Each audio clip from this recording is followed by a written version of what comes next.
Subcommittee in recess at any point. Today's hearing will examine the status and challenges of identity management in the United States with a focus on the implementation of Real ID.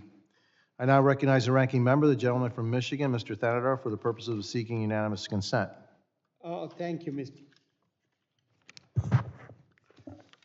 Mr. Chair. I ask unanimous consent that Mr. Foster be permitted to sit with the subcommittee and question today's witnesses, please. So ordered. And I recognize myself for an opening statement. American identity management is fundamentally fractured. The Real ID Act of 2005 was passed in response to September 11th. The goal of the act was to address the fact that hijackers were able to fraudulently obtain states' driver's license and thereby enable their heinous acts of terrorism. Congress decided that there needed to be security standards for states when it came to identity documents. 18 years later, approximately 52% of the American population possess a driver's license that is Real ID compliant. That means 48% do not. Only 4 states require Real ID, which leaves 46 states and 5 American territories that provide non-Real IDs as an option. The problem comes to a head on May 7, 2025. On this date, if you do not have a Real ID, you will not be able to fly in the United States unless you happen to have a passport, a global entry card, or some other sort of government-issued ID that is approved for air travel. Suffice it to say that May 7, 2025, we're going to encounter utter mayhem at our airports. Since 2005, the Department of Homeland Security has awarded over $263 million in grant funding to assist in enhancements to driver's licenses. While this money has enabled individual states to update their processes, the Real ID efforts have come in behind schedule and over budget. While all states are now offering Real ID compliant licenses, there is more work to be done to raise awareness and Real ID adoption. Yesterday, I had the chance to meet with our Transportation Security Administration, which is now overseeing Real ID efforts given DHS headquarters mismanagement of this important initiative since the beginning. In 2020, TSA took over Real ID management, and Congress passed the Real ID Modernization Act, providing streamlined and innovative enhancements to Real ID requirements. Since then, the work has expanded and become somewhat more efficient. Furthermore, the TSA's identity management team has sought to look beyond physical identity documents and engage the digital realm, bringing together experts from the National Institute of Standards and Technology, technology companies, and banks to conceptualize the future of digital identity in the United States. I applaud these efforts, but I'm concerned that this is a bigger effort than just one agency and one department. It requires a whole-of-government approach and leadership from the highest levels.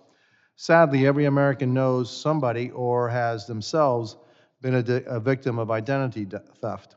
This year alone, the Identity Theft Resource Center recorded more than 2,800 data breach notices, which include over 273 million individuals. Total financial losses for Americans is over $10 billion. The average cost for a U.S. driver's license on the black market is between $150 and $200. The average cost of a Social Security number is worth only a few pennies. In other words, Social Security numbers are easy to forge and not a very secure way to identify yourself. There's also a darker side to identity theft. The Identity Theft Resource Center reports that 16% of identity crime victims contemplated suicide the past year due to the impact of their stolen identity. Simply put, this issue is more than simply getting a driver's license. I firmly believe our current identity management challenges are solvable and provide us with an opportunity. However, it will require hard work. We need to fix the current problems by devaluing the stolen identity data of Americans that is already out in the open so that criminals cannot so easily leverage American identities for nefarious purposes. And we must take a hard look at how we can protect future American identity by providing new ways to prove that you are, in fact, who you say you are, such as new mobile driver's licenses that are digital counterpart to plastic ID cards and that can be used not only in person but also online. When it comes to the future of identity, Americans are rightly skeptical and concerned about privacy and civil liberties, especially the collection of biometric data. This is why in today's hearings we will draw the important distinction between biometric verification processes versus biometric recognition. As usual, the private sector has had solutions to identify management for decades, though because the government is the only authoritative issuer of identity, there are limitations on what the industry alone can deliver. We have with us today a panel of experts in the industry that have been involved in this discussion since the beginning of these discussions. The American people deserve a robust discussion about the timeline of events and how it is that we landed here, 18 years after the passage of the Real ID Act, with even greater challenges than we had before. I look forward to the discussion and the solutions that are offered. I now recognize the ranking member, the gentleman from Michigan, Mr. Thanadar, for his opening statement. Good afternoon, and thank you, Chairman Gimenez, for calling today's hearing, and thank you to our witnesses for sharing your expertise. A record number of passengers are traveling through Transportation Security Administration security checkpoints with TSA, recently screening a record 2.9 million people in a single day. TSA is charged with verifying the identity of each and every passenger entering a checkpoint and ensuring each passenger receives the appropriate level of screening based on the risk that they pose. As TSA approaches the deadline for requiring passengers to show real ID compliant identification in May 2025, the agency must enhance public awareness efforts to ensure all passengers have compliant IDs.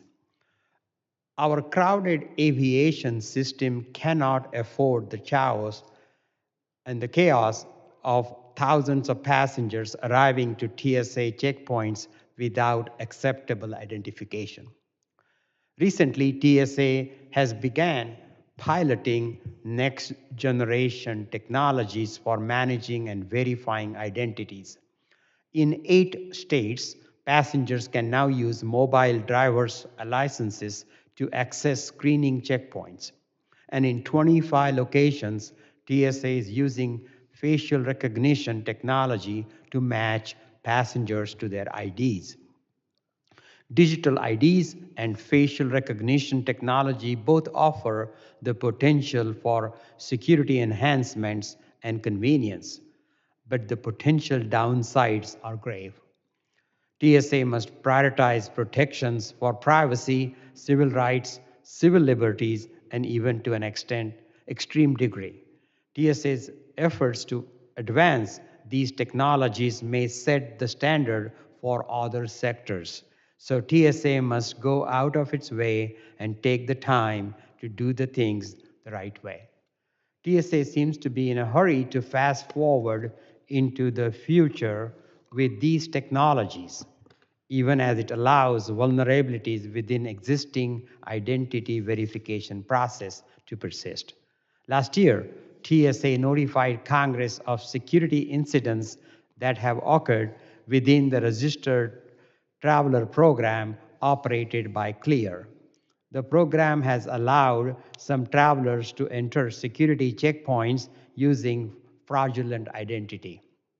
In one instance, an individual picked up a boarding pass out of a trash can and was able to use it to go through screening because a CLEAR employee falsely told TSA they had verified the individual's identity.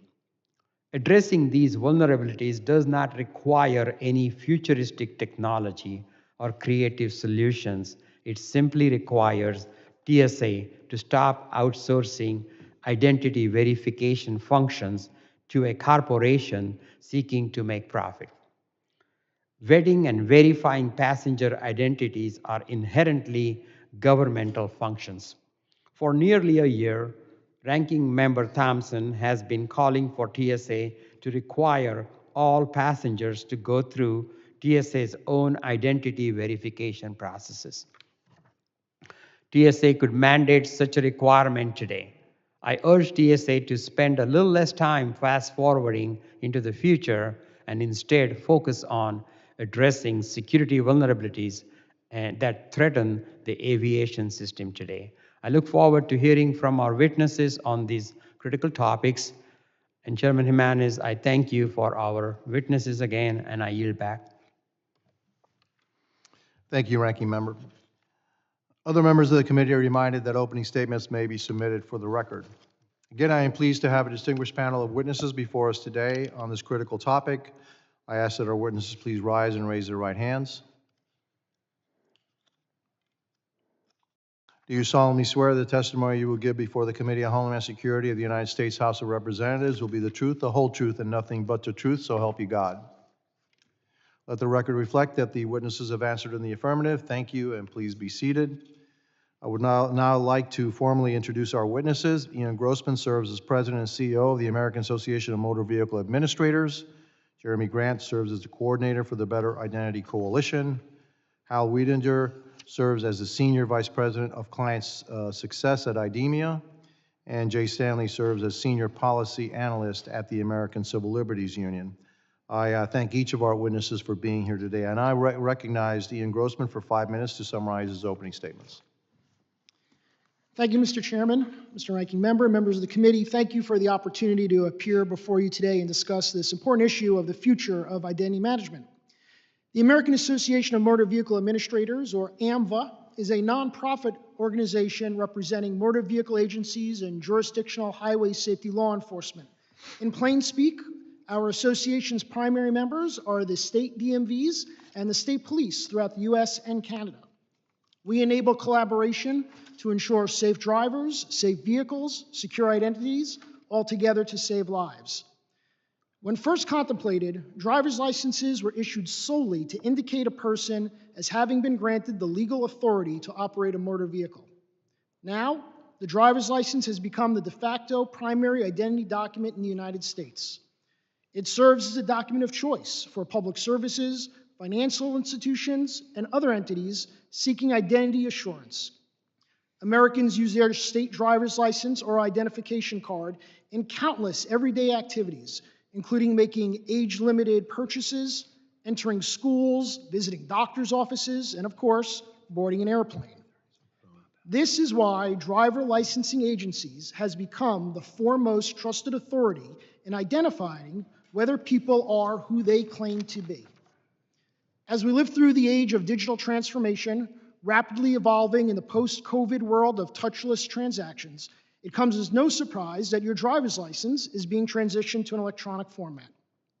This improvement is the mobile driver's license, or MDL.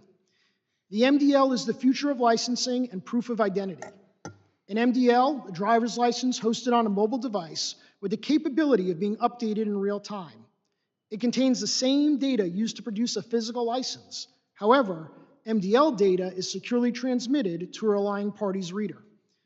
The MDL is a significant advancement over physical credentials, which can easily be lost or stolen, become damaged, become outdated as information changes, or offer too much information. Unlike a physical credential, which can easily be replicated by counterfeiters, the MDL offers a completely touchless transaction with selective information release, data protection, and so much more. The physical credential is limited by being a snapshot in time. The information it represents may change, but once produced, it cannot be updated until it is reissued. Reissuance typically occurs infrequently, sometimes only after many years. Additionally, with a physical credential, the person inspecting the credential may be forced to draw conclusions about the validity of the document based on a visual examination. By comparison, a relying party authenticating an MDL using a reader will immediately know that the MDL was issued by a bona fide issuing authority, it was issued to the person presenting it, and the data is no more than 90 years old. Currently, to have adequate inspection of a physical credential, a relying party has to have extensive knowledge of security features or have tools to confirm that the security features are included in the correct places on the credential. In the case of an MDL, the authentication process can happen seamlessly behind the scenes, so the relying party does not need to know what security features are part of the MDL. They only need to possess the public key. The encrypted public key, which is used to authenticate the MDL, and if authenticated, the data is transmitted and displayed to the relying party. Without the authentication, no data is sent, protecting the credential holder's data, and protecting the relying party from fraud. In the future, state driver licensing agencies will each publish their own public key. To support this, AMVA has developed a digital trust service to provide relying parties a trusted central site to obtain all issuing authorities' public key certificates. AMVA's primary focus has been developing international standards and supporting early adopters with the process of issuing MDLs. However, regular interaction with relying parties will be critical in the future of identity management and MDL proliferation. Educating and onboarding those who seek to access the data in the MDL must be prioritized. We urge Congress to consider investments critical to establishing these trust networks. This can include grant awards to states who invest in the foundational systems that support mobile driver's licenses, or the expansion of identity transaction architecture.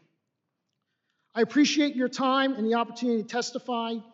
In the realm of digital identity administration, the primary goal of state licensing agencies remains the preservation of identity as integrity as a public good by continuing for the DMVs to be the most secure, trusted, privacy-preserving, and convenient source of that identity.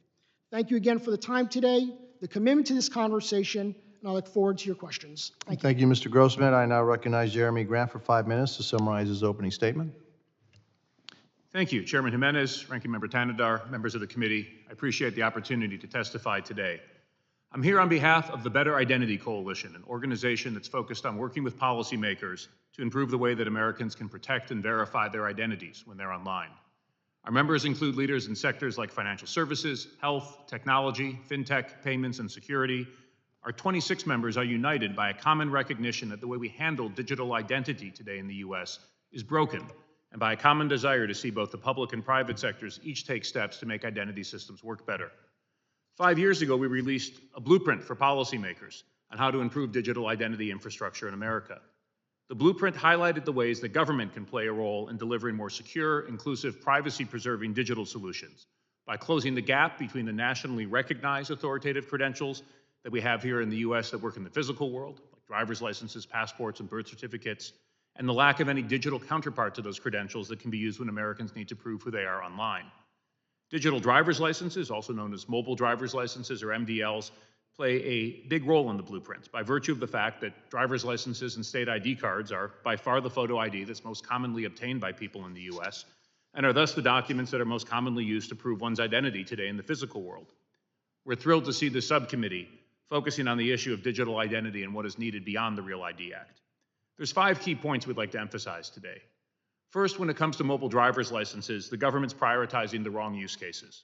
There's essentially 2 core use cases for digital versions of state driver's licenses and digital ID cards. The first are in-person cases, such as clearing a TSA security checkpoint or proving age at a bar to buy alcohol. This is where you're presenting a digital version of the plastic card in your wallet that's instead stored on your phone. The second is remote or online use cases where you need to prove who you are online, say to open a bank account or apply for government services. Of these 2, the first is a nice to have, while the second addresses a critical cybersecurity priority, a wave of identity-related cybercrime that's impacting millions of Americans and costing us hundreds of billions of dollars each year. This has been documented by agencies like FinCEN and the GAO. Now, this is not to say there aren't some tangible benefits to the in-person use cases, but given what's happening in the online world, it's time we get our priorities straight. Second, our understanding is that the reason DHS and the states have been focused on the in-person use cases is because work is still ongoing in the International Standards Organization, known as ISO, to craft a standard for the online use cases of MDLs. This is a terrible reason for the government to avoid focusing on solving a problem that leads to hundreds of billions of dollars in identity-related cybercrime, most of it perpetrated by organized crime or hostile nation states. If ISO is moving too slowly, the U.S. should take the lead on creating its own standard and work to advance it in ISO, rather than sit back and hope that ISO eventually figures it out. Now, while DHS does not create standards typically, DHS, or even better, the White House or Congress, should request that NIST lead an effort to create the standards and guidance needed to accelerate the deployment of secure, privacy-protecting MDL apps that Americans can use to better protect and assert their identity online. There's actually a precedent for this here. There's a lot of ISO cybersecurity standards that are more or less based on work that NIST led first. Third, TSA alone should not be in the lead here, in that there's things that TSA is responsible for with regard to identity, but they're a relatively small subset of issues with regard to the broader set of issues that's at play. It's not TSA's mission to ensure a safe and privacy-preserving foundation for, say, digital transactions in banking or health or government services. And while I admire a lot of the work TSA is doing here, particularly how their team is taking some very forward-looking steps in their proposed draft regulations on MDLs to look ahead to maybe solving these other issues, there's just a bigger structural issue where TSA is going to be limited in what they can accomplish. This brings up my fourth point, which is that digital identity is critical infrastructure and needs to be treated as such. DHS said as much in 2019 when it declared identity as one of 55 national critical functions, defined as those services so vital to the U.S. that disruption, corruption, or dysfunction would have a debilitating impact on security. But compared to the other critical functions in that list, identity has gotten scant investment and attention. And it's a little puzzling that DHS, after calling out digital identity as a critical function, has then opted to focus so narrowly here as it implements the Real ID Modernization Act of 2020. Finally, on that note, the White House could and should play a bigger role here by launching a whole-of-government effort to address critical vulnerabilities in our digital identity fabric. President Biden actually had language on this in the March 2023 National Cybersecurity Strategy.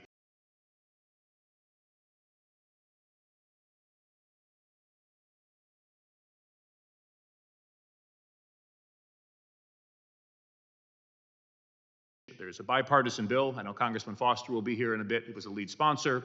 I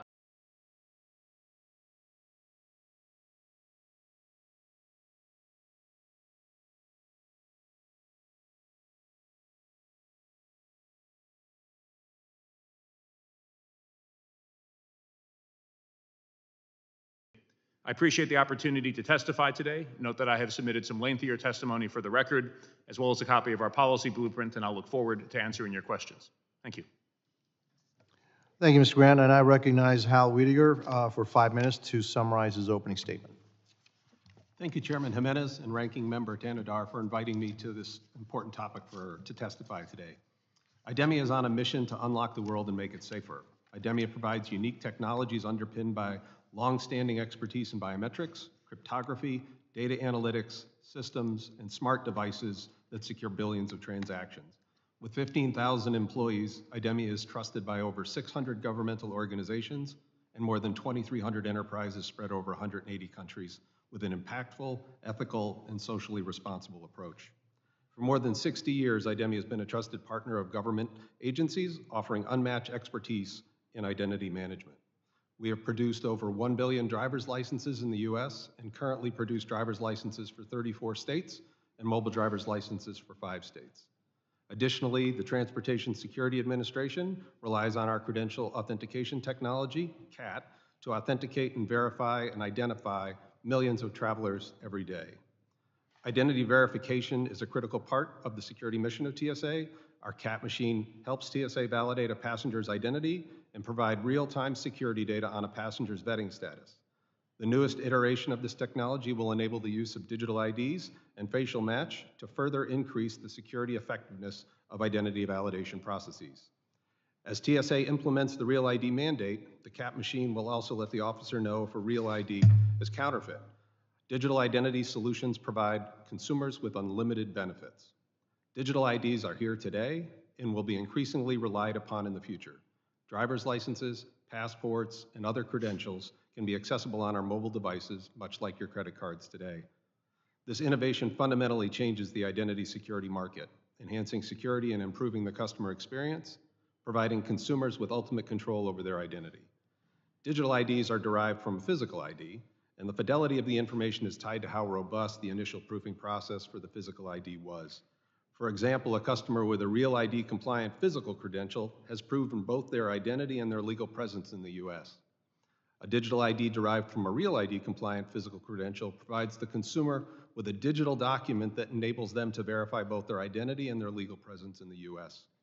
Unlike a physical ID, which can be lost, used by an imposter, or presented even if it has been revoked, a digital ID can only be unlocked and used by the individual to whom it was issued if the issuer allows it to be accessed, significantly reducing opportunities for fraud and ensuring only you can authorize the use and validation of your identity information.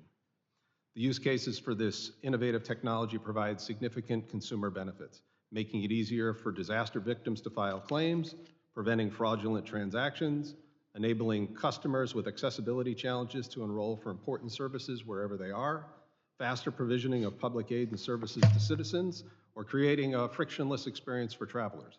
Consumer demand and convenience will force ID verification to be digital. Digital identity solutions are secure, enhance privacy, and meet robust global standards. Like many tools and technology advanced innovations, our technology is safe because we and our customers adhere to the highest ethical privacy and accuracy standards. We demonstrate our leadership and commitment by regularly taking part in tests by the National Institute for Standards and Technology, NIST, to check how our technology platforms and assess its accuracy to ensure it is safe, secure, and accurate. The test results confirm IDEMIA's long-standing expertise and demonstrate how advanced our technology is, giving us and our customers confidence that they are using proven technology that has been tested to ensure both accuracy and fairness. However, we also have a role to play in determining who we sell our technology to and how our technology is used. Any tool in the wrong hands can cause harm.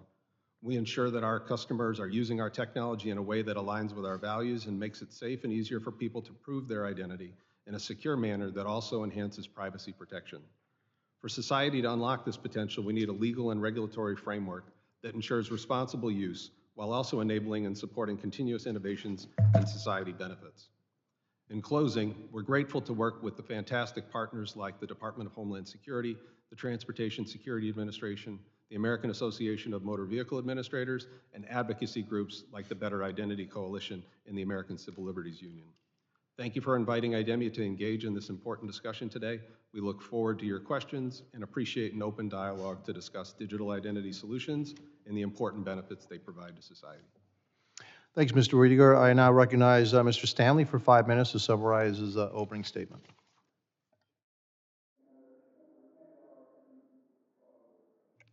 Chairman Gimenez, Ranking Member Tanadar, and members of the subcommittee, thank you for inviting me to testify today, and thank you for your attention to the emerging issues around digital IDs. Let me start by saying that our immediate concern is that the TSA is pushing ahead with a set of digital ID standards that aren't ready for prime time. If we are to have a digital ID system, it's vital that we take the time to do it right. The TSA proposes to incorporate into US regulations an MDL standard set by the international standards body, the ISO. That standard, which allows for centralized tracking of how we use our IDs, was created behind closed doors by a secretive international committee made up of government agencies, tech giants, and for all we know, the Chinese and Russian governments. We don't know because when we asked the ISO for the list of who was in the group that wrote this standard, they refused to disclose it. And the standard is not even available to the public without paying thousands of dollars. That is no way to make policy in a democracy on something that will affect us all, as Mr. Grant said, will be a piece of our critical infrastructure. We are concerned that the TSA appears to be working extremely closely with one company, Apple, even, for mysterious reasons, signing over to Apple the agency's patents governing the operation of its airport digital ID checkpoints. It's also unclear that the TSA has the authority for its proposed digital ID plans. And there are larger questions about why the TSA, with its relatively narrow mission, has been positioned to determine the shape of the nation's identity system. The TSA is pursuing an initiative not important to its mission, but that will have widespread spillover effects on American society. Let me flesh this out by making 3 overall points. First, a digital identity system would have far-reaching consequences. The idea might sound simple, but the creation of a digital ID, especially one that could be used over the internet, would be a turning point that could have enormously harmful effects. Once it starts to become easy to share your ID with the press of a button, the danger is that we start getting identity demands from all quarters. Want to enter a 7-Eleven? Scan your ID. Want to browse a clothing store? Scan your ID. Buy a cup of coffee, park your car, scan your ID. And if we get a digital ID that can be used online, we may wake up one day and find that if you want to watch a video or log on to social media or look at a news site, we get a demand to, quote, press a button and send us your driver's license. There is already far too much tracking that takes place of us online, and polls show that Americans are very uncomfortable with it. But that tracking is far from perfect. A digital ID could make it inescapable. And a digital ID system, if not built carefully, could send a report back to the government every time you show your ID, a record of every bar, club, casino, bank, and doctor's office visit. And once it goes online, every website and online service you use too. The ISO standard permits this. The second point I would like to make is that any digital ID system must come with safeguards. If we are to have a digital ID, on a technical level, the system should have privacy built in. And we need legal safeguards. For example, we need to make sure that police officers do not and cannot access our phones during ID checks. We need protections to make sure we aren't swamped by identification demands at every turn. We need to ensure that a digital ID remains optional. My third point is that we need to take the time to do this right. If we must have a digital ID system, we can design one that makes use of the newest innovations in technology to protect our privacy, while at the same time making legitimate ID requests easier and more secure. There's an enormous amount of innovation, invention, and discussion still underway around identity and encryption technologies, but there are still many missing pieces that need to be worked out. We're at a formative moment. It would be a pity to find ourselves locked in to a suboptimal standard, an ID system, the way we're stuck with our QWERTY keyboards, where the keys are intentionally placed to slow down typists because early typewriters jammed easily. There's no hurry here. Digital IDs are not going to speed people through airline security. ID checking is not the bottleneck, and it won't free people from having to carry their physical ID cards. The TSA warns on its website, quote, "You must still carry your physical ID." Nor is there any popular clamor for digital IDs from residents of the states. Those that have rolled out digital ID have not had substantial public sign-on, except where people have been forced to use them. Digital IDs are being driven by vendors and other corporations, not by any public excitement about the technology. So again, to summarize, my 3 points are that a digital identity system could have profound consequences, become a major piece of our public critical infrastructure, and it needs technological and legal safeguards, and we need to take the time to do this right. It's too big to leave to the nation's departments of motor vehicles. It's too big to leave to the TSA, and it will become a significant thing. Thank you very much. I look forward to your questions. Thank you, Mr. Stanley. Members will be recognized by order of seniority for their 5 minutes of questioning, and additional round of questioning may be called after all members have been recognized, and I recognize myself for 5 minutes of questioning. I want to make it very clear that I'm not here to advocate for digital anything.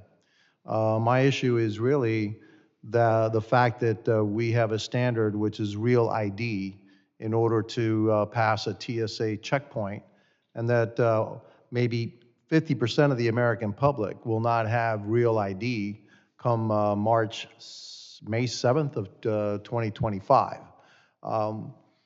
A digital ID doesn't solve the problem. Mr. Grossman, a digital motor driver's license is based on a driver's license issued by a state, yet only 5 states out of the 56 issuing jurisdictions that we have actually will only give you a real ID with the requirements of a real ID. So the other jurisdictions, you may get a real ID, or they may ask you to pay more to get a real ID, and that's up to the individual whether they want a real ID or not. At the end of the day, if it's not a real ID, even if it's a digital digital driver's license, it won't get you past TSA. And that's what this committee is about. Okay. So we can talk about some other issues. By the way, some of the issues you brought up, Mr. Stanley, are provocative. Actually, you know, starts me to think those are outside the purview of this committee. If TSA is in fact involved in that, then, you know, I think we need some further hearings on what is TSA doing to set standards for digital ID, and why is TSA the only government agency doing that? That's for another day.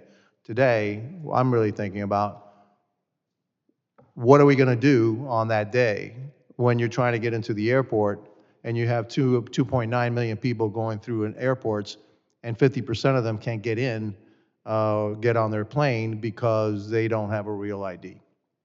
So the push for digital IDs, is there any Mr. Grossman, maybe you can answer this question. Is there a push to convert all of that digital ID to real ID, or are we going to still have some people have real ID, some people don't have real ID? So certainly in the current state, most states offer that option of you can either access a real ID or have a non-real ID compliant credential. And the focus of states right now are to continue to provide that option where they're providing it, and then working with TSA for the ones that are Real ID compliant, is there a way to reflect that in the mobile device as well? That's the rulemaking that was referred to by other testimony. And so the state's focus as it relates to Real ID has always been following the federal guidelines. It said if you want to use your state-issued driver's license or identity card for federal purposes, meet these standards. And that's why all states have provided the option for their constituents to receive that federally accepted credential. Correct, but isn't it true that also some of these states or some of these jurisdictions will charge you more for that Real ID?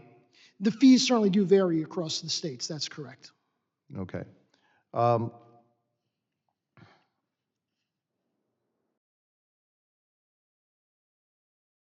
don't know if any of you can answer this, but I know that, what percentage of the American public actually has a passport? That's another way to get through, have a Real ID.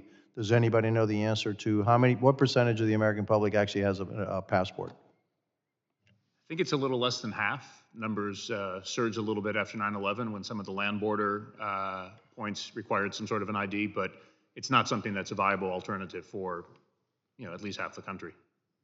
All right, so there we go back to my original premise is that come that day on 2025, we will have utter chaos at our airports because a great number of people will not have the identification that is required by TSA in order to board a plane. And so what is it that we're going to do about it? Unfortunately, I don't think any of you really have the answer to that question. That's a question. Yes, Mr. Stanley. I will say that the TSA has been threatening chaos in airports for the last 18 years. It has been its main hammer to try to get recalcitrant states into line. You may recall after Real ID was passed, it was enormously unpopular. Over half the states passed either resolutions against it or laws that banned their DMVs from complying. We were opposed to it. We worked with a lot of conservative allies in state legislatures to get these. And the TSA has consistently threatened that it's going to cause chaos in airports and forced state legislators to pull back on that opposition to Real ID. And the TSA is engaged in a game of chicken, and that I think it's highly unlikely that the TSA would actually make half the population of any state have to go through secondary screening at an airport because of the chaos that it would ensue. And I would not be, and each time they set a new deadline, we say to people, they will probably push this back, and they always have so far. And so I would be unsurprised if they don't push it back again. But that would also take congressional action, right, to do that? My understanding is no, because they never got congressional action the last 4 or 5 times they kept pushing the deadline back. Fair enough, but if it's something that was mandated by Congress, I think that maybe it should take congressional action to push it back. And so maybe that's the reason why we're having this hearing, so that I can educate our colleagues that, hey, we have a problem looming, and that are we going to hope that TSA pushes it back, or are we going to do something about it? And then if we are going to do something about it, how can we fix this problem? Because this problem has been going on for a number of years, and do we continually kick the can down the road?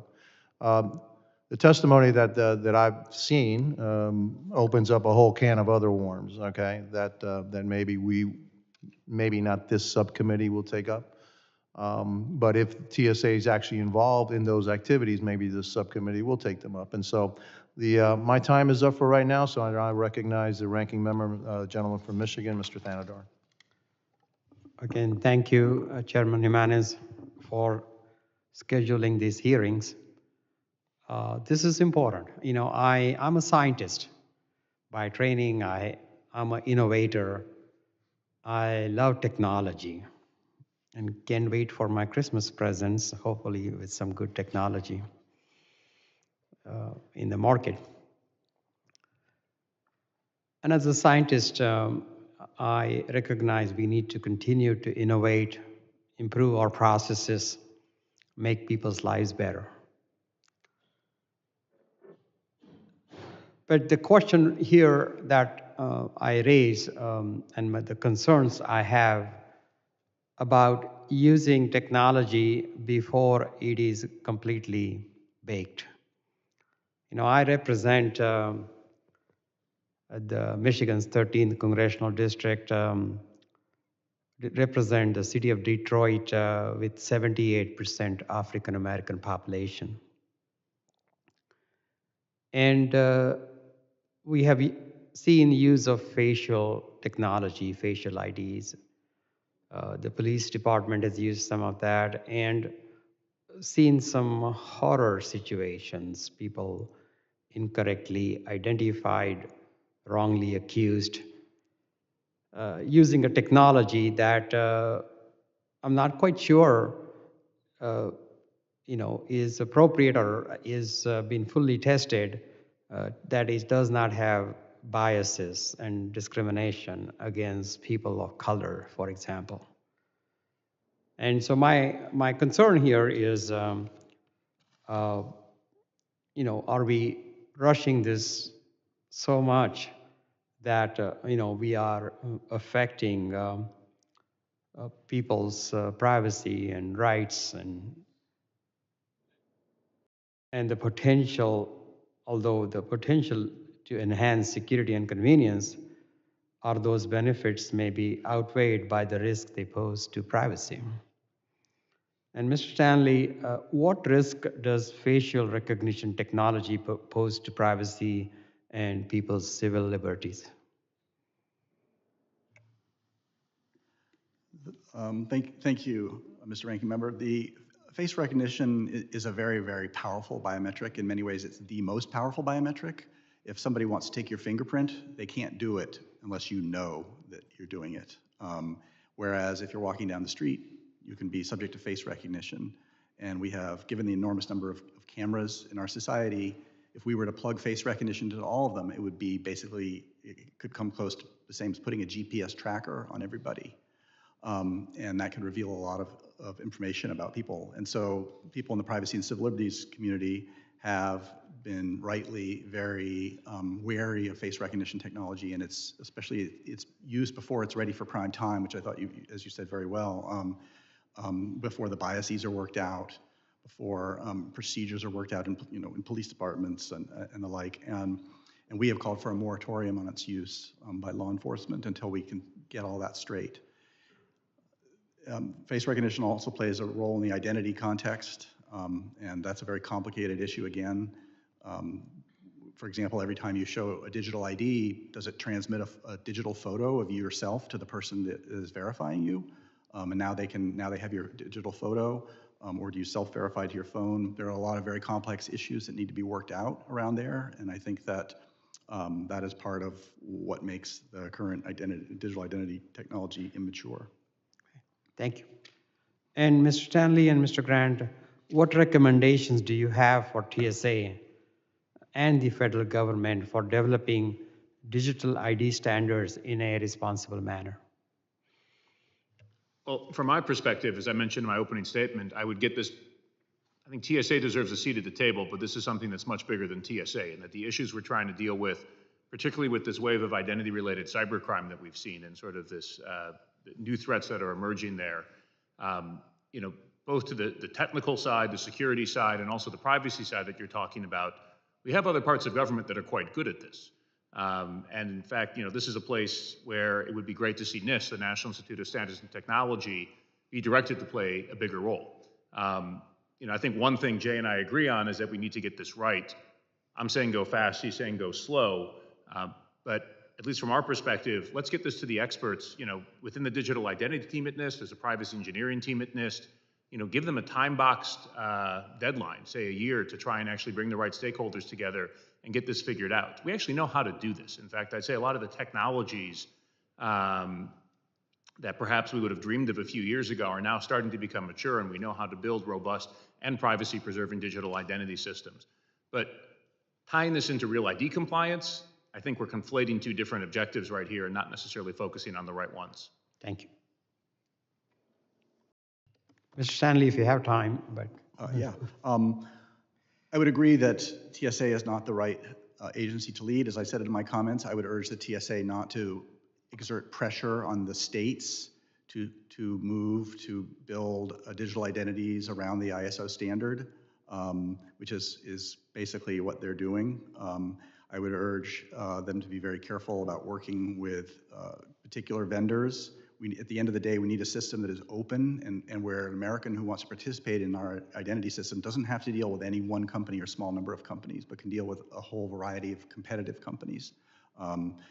So those are two of the recommendations I would make. Thank you. Thank you. Sorry, Mr. Chairman. Thanks for letting me go a little bit over my time. It's fine. It's fine, Mr. Ranking Member. I'm pretty lax here. We don't have a big crowd. So I now recognize the gentlewoman from Florida, Ms. Lee. Thank you, Mr. Chairman. And Mr. Grant, I'd like to pick up just where Ranking Member Tanadar left off with you there. You mentioned in your written testimony that Congress passed the Real ID modernization in 2020, but did not give TSA direction on what use cases should be a priority. So I'd like to hear a bit more about whether you believe Congress should give TSA a directive to prioritize the online identity use cases, or rather give a separate entity the authority to be prioritizing, like NIST, the authority to be prioritizing and the direction to prioritize these types of cases? Thanks for the question. So I'd like to see NIST more involved. I also think one of the things that was interesting is when the original Real ID Act was passed in 2005, DHS in general was given direction to figure out the standards and the regulations. And it was led out of their policy office at the time. When the Modernization Act was passed in 2020, which essentially said a Real ID could either be a plastic card or it could be digital, the assumption was that the same team in DHS might lead it again, but then TSA was basically given the authority. Jurisdictionally, this becomes a bit of a tricky issue, but there is certainly, as I talk about the cybersecurity implications of digital identity writ large and the way that mobile driver's license could play a role in solving those problems, one of the thoughts has been that CISA could potentially play a role, but CISA does not seem to be engaged on this particular issue. I don't know that CISA would be ideal necessarily. I would personally prefer to see this at NIST, but even within the scope of DHS and the current legislation that we have, DHS has the ability to bring in a cybersecurity set of experts as opposed to just TSA with its more limited focus. Mr. Grossman, I would like to go back to your testimony about MDLs. I believe you described that they could offer better security and better privacy for consumers if they're designed properly. I'd like to hear more from you about what are the elements of that proper design that could ensure the security and the privacy. So there's a number of elements that are laid out both in the standard as well as the AMVA implementation guidelines, and a couple that I'll highlight for an example. One is to not track where it is being used. So when someone uses it and it's red, that is not what we call calling home, phoning home back to the state agency. State agency doesn't know where and how you're using it. Making sure the protocols and policies are in place is a key protection. Another key protection of the mobile driver's license is you as the holder can decide what elements of my information am I going to share with this individual. By contrast, right now, if you think about every time you use your driver's license or identity card, you're physically handing it over to that person who may only need to know you're older than 21. And yet you're giving them your name, your address, information about you, whether or not you're an organ donor, the list goes on and on and on. Whereas you only need to know, I am old enough to make this purchase.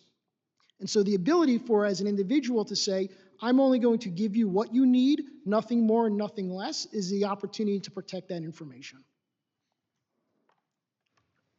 Thank you, sir. Mr. Grant, back to you. One of the things that you mentioned was attributing the lack of progress at DHS to their desire to wait on the International Standards Organization to develop standards. We've touched on CISA, NIST. Can you elaborate on the advantages of DHS not waiting for the International Standards Organization to finish their work, both in terms of immediately protecting millions of victims from identity theft, in addition to wanting to remain the world leader in the digital identification space? Yeah, thanks for the question. So I'll preface this by saying that I mentioned this in my written testimony. I used to work at NIST. I used to lead digital identity efforts there from 2011 to 2015. Generally speaking, the voluntary consensus-based standards process that we embrace, along with a lot of our peers across the globe, is the best way to go. Every now and then, we have a bit of a crisis where we need to move a little quicker. And that's where I can think of at least two situations over the last 20 years where the White House or Congress have turned to NIST and said, you've only got 9 months, 12 months, and you've got to act. The first was in 2004 when President Bush issued Homeland Security Presidential Directive 12 in response to the need to have stronger ID for government workers and contractors. That was a presidential directive. NIST produced FIPS Federal Information Processing Standard, FIPS 201, within 9 months. The second was in the Obama administration when Congress deadlocked on cybersecurity legislation. And so they said, well, let's at least come up with a cybersecurity framework that can be voluntary, that not only government agencies, but also industry can start to use to manage cybersecurity risk. There was an executive order in February of 2013. A year later, because NIST only had a year, they rolled out the CSF. In fact, that's become the basis of an ISO standard today. I think we're at a moment right now with FinCEN's documented $212 billion in suspicious activity reports in 2021 tied to compromised identity. The GAO said between 100 and 135 billion in pandemic unemployment benefits lost to fraudsters, again, mostly organized criminals and hostile nation states. You add those numbers up, that's between 300 and 350 billion just in 2 sectors.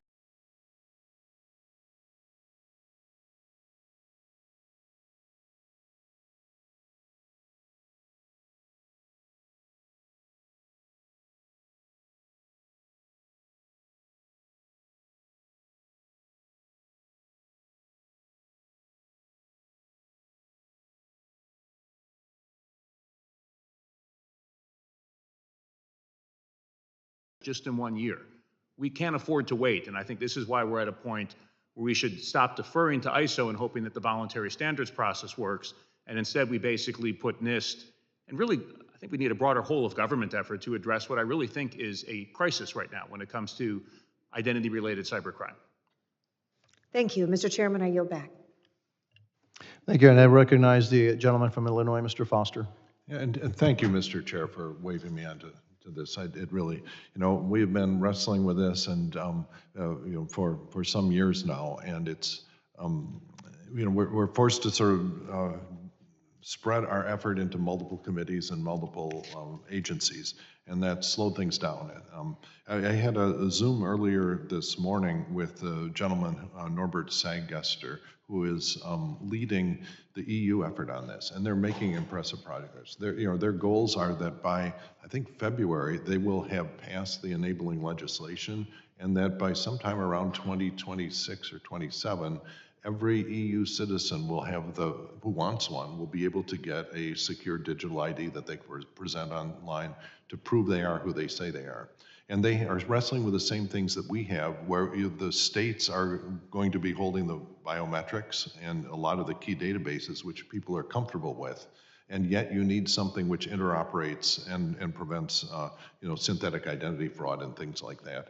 And so they are really doing the same, going through the same things we are, and it seems to me like maybe a year ahead, which is sort of ironic because their biggest collaborator is NIST.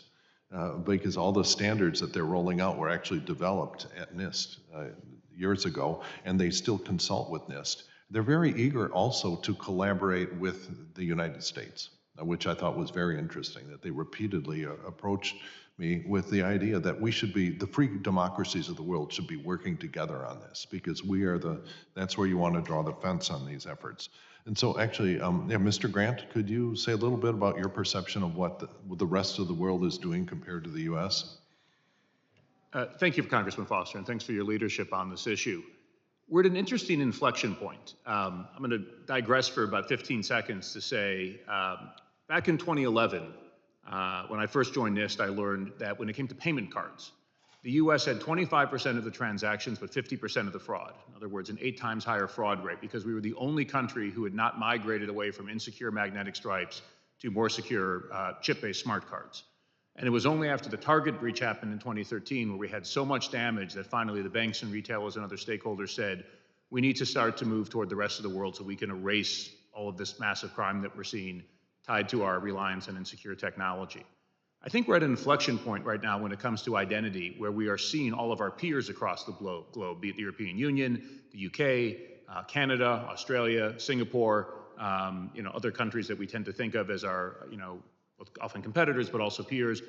Every one of them has a strategy right now to try and address this issue of digital identity online.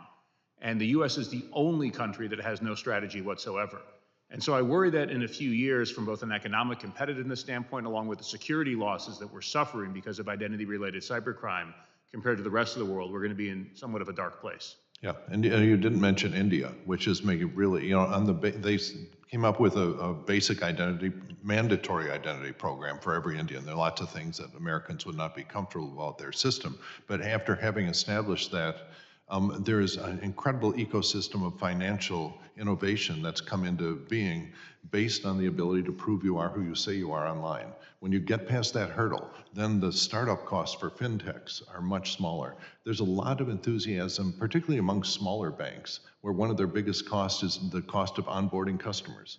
If you remember during COVID, when we had to bring a lot of unbanked individuals into the system, it was costing $400 to bring an unbanked person in.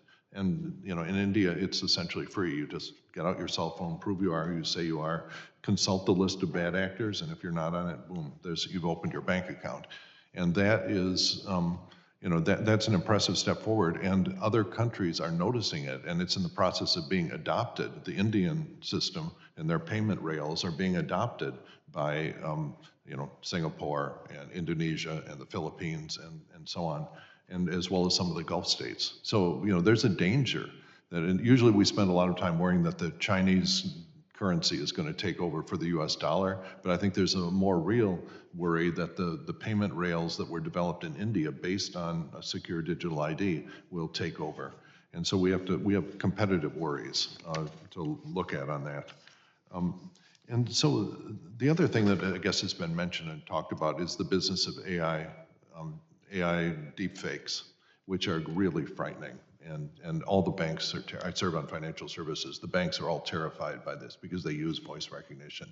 And when people say, what can Congress do about deepfake and AI generally, the number one thing that we could do today is to have federal recognition of mobile ID online to prevent people from being impersonated from this. And that should be a bipartisan thing that we can really move the ball forward on this time. So thank you again for letting me participate in this, and thank you to our witnesses.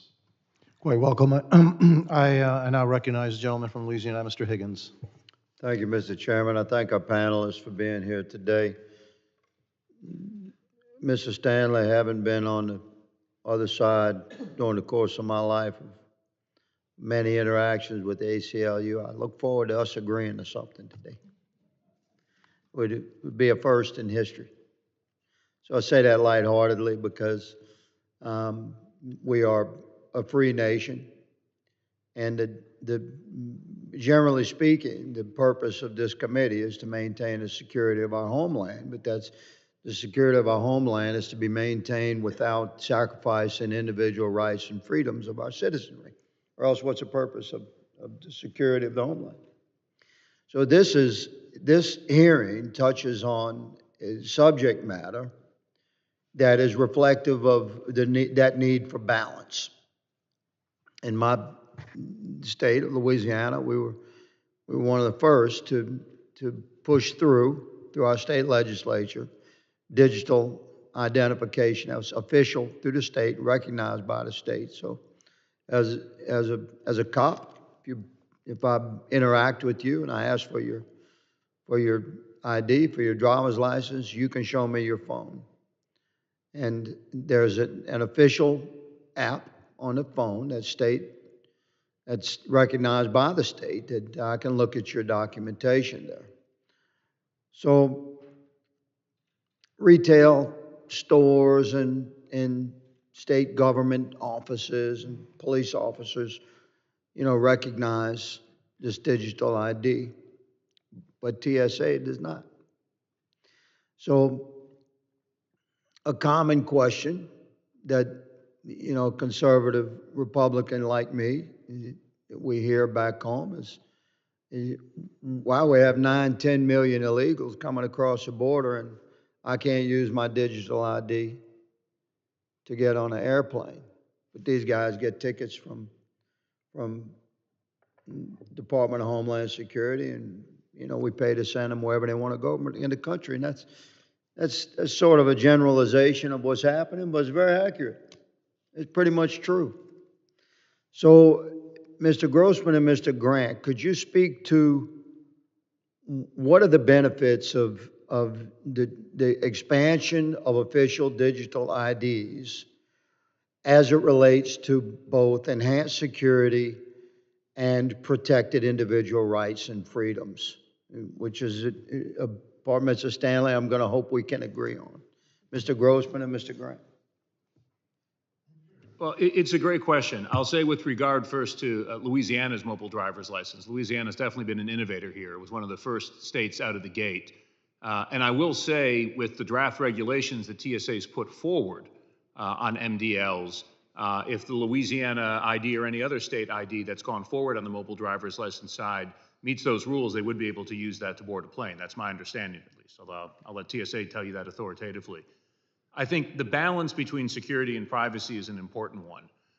And where, as somebody who's I've generally been a privacy advocate. Between security and freedoms. Freedoms, yes. Yes, sir.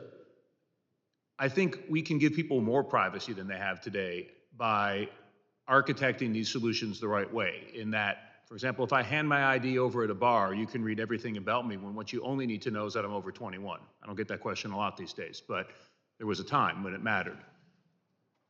Digitally, I can just share one attribute about me.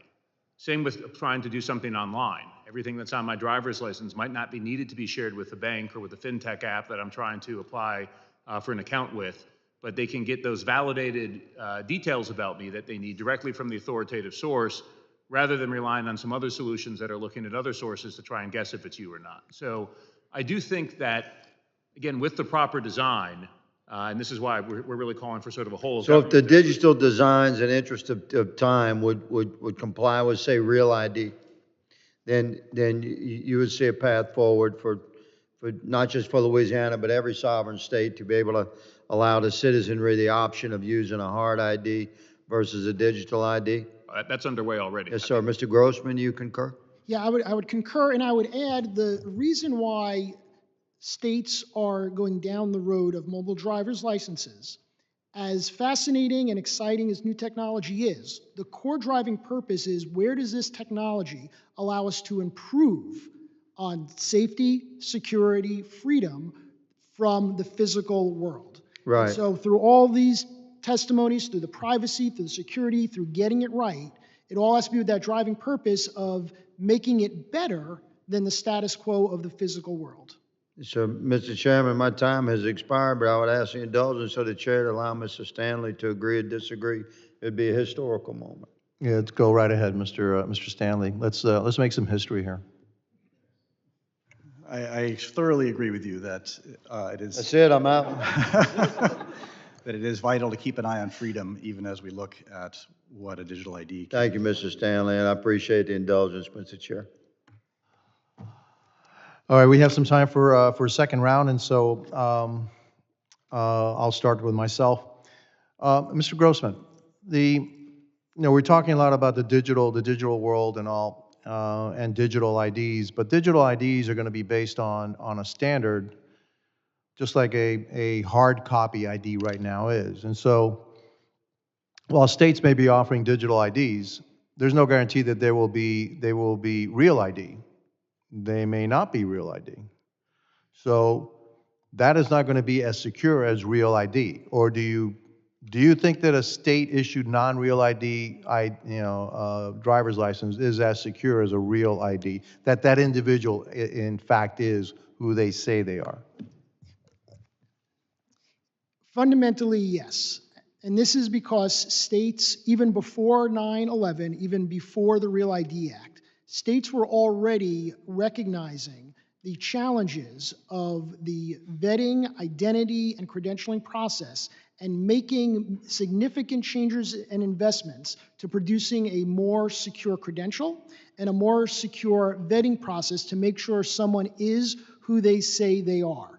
And all credentials that US DMVs issue, there is a enormously high level of confidence that that person is who they say they are. It is fundamental to their mission and is something that they provide a high level of insurance regardless of the type of credential they're carrying. So what's the difference between a non-real ID and a real ID issued by a state? So there are certain steps in documentation that Department of Homeland Security has identified as we would like states to follow these steps to meet the Real ID requirements in order to use the state driver's licenses for federal purposes. The non-Real ID credentials in the states that offer it, we would have to provide you a list by state. Some are very close to the Real ID process, and some have different gaps in between the Real ID process and the non-Real ID process. Would it be easier for somebody to go into a state and say, I'm Mr. Grossman, and you may be Mr. Grossman, but then Mr. Stanley may go and say, I'm Mr. Grossman, and get a driver's license that says that he's Mr. Grossman? That is, If it weren't a real ID, which is easier to do? If it's not real ID, would it be easier for Mr. Stanley to become Mr. Grossman, or vice versa? Which is the more secure? that would be, I can't answer that question of which one is more secure because our states are dedicated to making sure they're both secure. The fundamental challenge of someone coming in and claiming to be someone else is something DMVs are battling every single day. And that's why they're using every tool in the toolbox to fight that fraud, to stop that fraud, regardless of which type of credential someone is trying to get. Okay, now my question, Mr. Stanley, why are states fighting the standards for real ID? Largely, the states have given up that battle. I think that a lot of Real ID was about strengthening the security protections, physical security protections on physical IDs, and that ship has basically sailed. Today's digital IDs are much more physically secure, as Mr. Grossman said, than they were before 9/11. That was going to happen anyway, probably. I'm not talking digital ID, I'm talking real ID No, versus non-real ID. And because the majority of the jurisdictions, they do not issue just solely real ID. They issue real IDs, but they also give you an option not to get a real ID. The majority of the jurisdictions. So why are states not just saying everybody's going to get a real ID in order to get a driver's license? I don't know exactly what a lot of the thinking is, but generally the objections to Real ID is that it is a huge unfunded mandate from the federal government that imposed a lot of very particular regulations on exactly how the DMVs did their business. Real ID was rammed through without hearings, without consulting with the DMVs and the experts in the DMVs as exactly how they should proceed, and that led to a lot of the objections, in addition to objections people who saw it as a national identity system. And I think that the answer of like what is a real ID? It's whatever Homeland Security says it is. Under the regulation, under the law, they get to make up the regulations for what it is, and the same thing will apply to digital ID, which is what the concern about digital ID is that we're leaving it up to Homeland Security, and specifically they delegate it to TSA to decide for the whole nation what is and is not a Real ID compliant. And what the standards are to get that digital ID. That's being left up to TSA and Homeland Security? Correct. Okay. I understand the issue now. All right, thank you. My time is up. I now recognize the ranking member. Chairman, I'm good, thank you. Okay. Back to the gentleman from Louisiana, Mr. Higgins. Mr. Whittaker, am I pronouncing your name correctly? Whittaker? Mr. Whittaker, IDEMIA is rolling out the Cat 2 technology, correct? That's correct. Okay, so one of the airports where that's being deployed is New Orleans. I anticipate, of course, it'll be well received, reflective of the training that our TSA agents and the clear personnel, the airline personnel, the staff on the ground there interact with the general public. Have you had pushback in any of your deployments that this committee should be aware of? We've had no. That's notable. We've had no pushback. TSA plans the activity closely with all the jurisdictions, all the airports that are gaining Cat 2s. Our teams go out and deploy them. There have not been issues that have arisen in the deployment of the assets. They've generally been very well received. And if there's an update on the boarding pass, like in the absence of a boarding pass, which is one of the ways that this new technology can function, am I correct? Is to coordinate the ID as presented and scanned with the records for the airline regards, so a person would not have to have their boarding pass. Is that correct? That's correct. Okay, so that means that the technology would have some record of a boarding pass. Is that correct? So In the absence of the traveler presenting a boarding pass, if you're saying that the technology will locate and confirm the boarding pass that's associated with the ID that's been presented and scanned and compared with the image of the person that's standing before it, then you're saying that the technology has possession of the boarding pass data for that individual, correct? in essence, that's correct. The platform is updated by TSA through their software backend processes. Okay, so what if there's a variance of what the traveler believes is their accurate boarding data? They've upgraded or something like that. Or if they've arranged to have seats adjoining with their traveling companion or something like that. Like how fast is the technology updated from the airlines?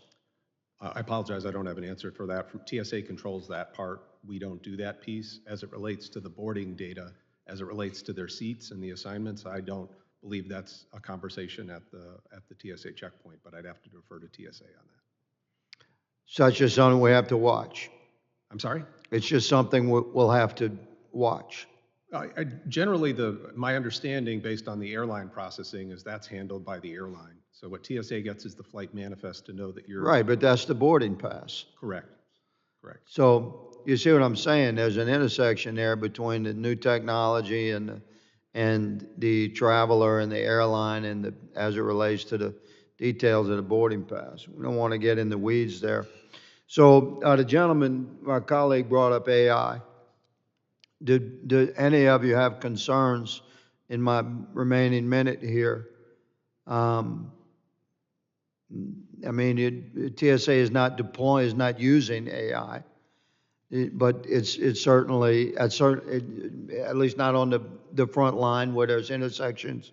I'm not saying there's no research being done, but at the point of intersection with American citizens, TSA is not using AI. Do you see it as an issue and a challenge, and if so, how and why? Because we certainly see it as an issue. I think the threat from AI when it comes to identity will probably be less acute in person and more online, where we're seeing cheap deepfakes. I can get 15 seconds of your voice or a photo of you, and suddenly you're online saying something you've never said before, never recorded before. I think this is going to be the new frontier in attacks in the cyber world, where particularly, I mentioned before, it's a bit of an anomaly when we see a big breach in identity that does not provide the attack vector. I think that might be about to explode if we don't have the right defenses in place to be able to block some of those.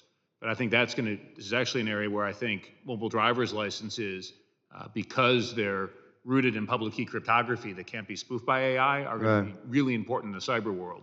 In the in-person world, my personal view is that that's less of a threat.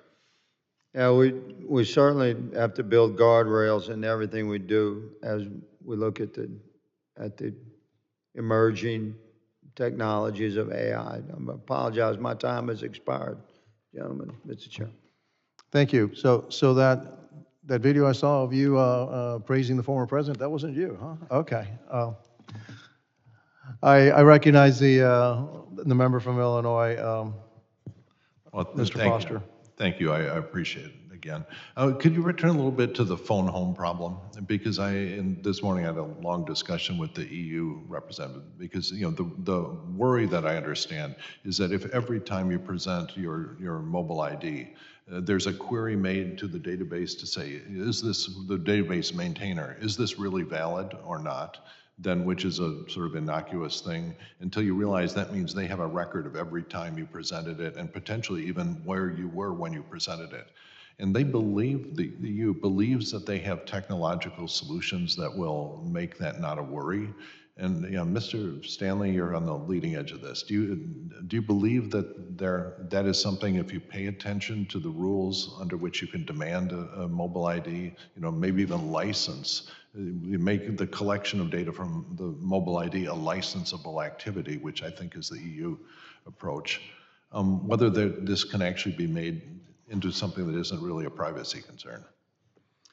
Yeah, I mean, we have definitely called for offline only verifications so that the verifier is not phoning home, because as you said, it creates a record, gives a record to the DMV or whatever, their vendor or whoever of everywhere you showed your ID. And instead, they can just pre-download the public key of the DMV and use the public key to verify that your digital token is was signed by the DMV, and B, has not been altered by even one bit.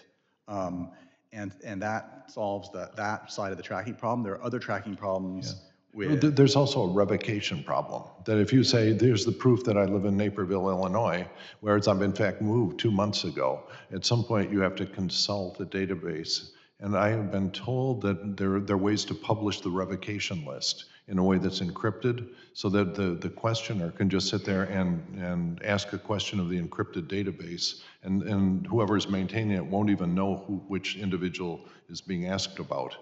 And so I was just wondering if that is ready for prime time technology that could actually pretty much make this a non-issue. So number one, that's a question for a cryptographer, but my general understanding is that, yes, with new technologies such as zero-knowledge proofs, you can prove that you know something without revealing what it is that you know, and there's currently a lot of exciting research and applications of these new cryptographic techniques that's being explored by cryptographers and others, and this is part of the reason why we're saying, let's take our time and do this right. Let's make use of those technologies. If they exist, it would be a pity if TSA and DMVs barrel ahead with this somewhat privacy protective, on privacy protective terms, primitive ISO standard, rather than taking the time and working in these kinds of technologies that the EU is looking at and so forth, so that we can, to some degree, have our cake and eat it too here, have the advantages that come from high technology, but protect our privacy at the same time. Yeah, and it's really highlights the difference between the in-use case. If you're getting on an airplane, the government knows you're getting on the airplane. There isn't an issue of phoning home there. But if you're buying something online, maybe the government shouldn't know that you presented your mobile ID for that purpose. And so, it's really encouraging. I've been told by some cryptography types that this is actually a semi-solved problem at this point. And the EU is trying to get that. Well, we'll find out in February, I guess, when they roll out their official technical specifications and so on. Do you have any other comments on the whole concept of having collection of information a licensed activity? So that, if you decide, okay, I'm holding a rock concert, I'm worried about terrorists sneaking in, and so for 24 hours afterwards, I want to maintain a record of who walked through the turnstile, maybe that's okay, as long as you get a license for collecting that information from everyone who walked in, and if there's no terrorist event in 24 hours, you have, the terms of your license makes you destroy that kind of information. Is that this sort of thing that is contemplated in the US? I know that the EU is looking at that approach. In many ways, it seems like a characteristically European approach to things. And we don't have an opinion on whether that's the best way to impose limits, but we do think that one way or another, we need to make sure, because the fact that a digital ID makes it much easier and cheaper for a bank to know who you are. They don't have to go through these kludgy face recognition things and exploring databases to see if you can answer questions. It makes it much easier and cheaper for banks to know who you say you are, but that means it makes it cheaper and ever for everybody else as well. And so everybody's going to start asking you for your ID. And we have to pay attention to that flip side. And so whether it's by putting in place laws that restrict who can ask for an ID and when, or a licensing scheme like that, we haven't thought deeply enough about that. We don't have a position on that, but one way or another, it's the right goal. Yeah. Okay. Well, thank you again. I appreciate it. Thank you. And from what I understand, one of the things that is actually at risk with AI is encryption and and cryptology. And so we put too many eggs in that basket. That's a subject that's a subject for another hearing, which, by the way, I think we're going to have a couple of more hearings. This hearing actually is going to lead to more hearings. One with TSA about what's going to happen on May 7th, 2025 specifically, and then what are they doing as far as digital IDs themselves and their role in it. So with that, I want to thank the witnesses for the valuable testimony and the members for their questions. The members of the subcommittee may have some additional questions for the witnesses, and we will ask the witnesses to respond to these in writing pursuant to Committee Rule 7D. The hearing record will be held open for 10 days.